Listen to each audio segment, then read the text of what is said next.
Terror Tales. A reminder that the past can follow us. Once upon a time, there was a little girl named Lily who had a strange gift. She could remember her past life, and she would often tell her parents about it. At first, they thought it was just the wild imagination of a child, but as she grew older, her memories became more vivid, more detailed. Lily would often describe a life that was not her own, a life that was filled with pain, horror, and unspeakable acts of violence. She talked about a man who had done terrible things to her, about a place where she had been trapped and tortured. Her parents were disturbed by her words, but they tried to reassure themselves that it was all just a story. But then, one day, Lily started to have nightmares.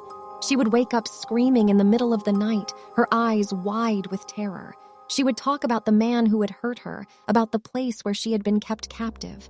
Her parents tried to comfort her, but they could feel the fear growing in their own hearts. As the weeks went by, Lily's memories became more intense. She would draw pictures of the man who had hurt her, of the place where she had been held captive.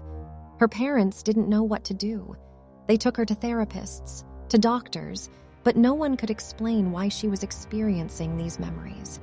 And then, one day, they got a call from the police.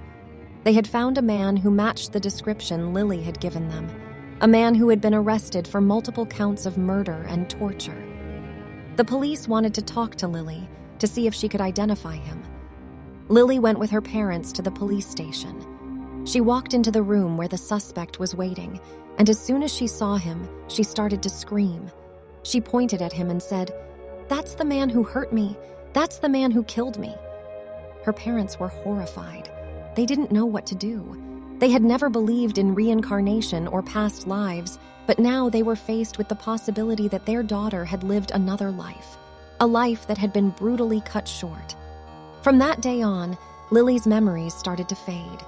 She stopped talking about her past life, stopped having nightmares.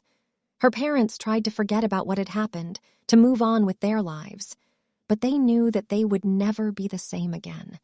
For they had learned that the past can come back to haunt us, that the sins of our past lives can follow us into the present.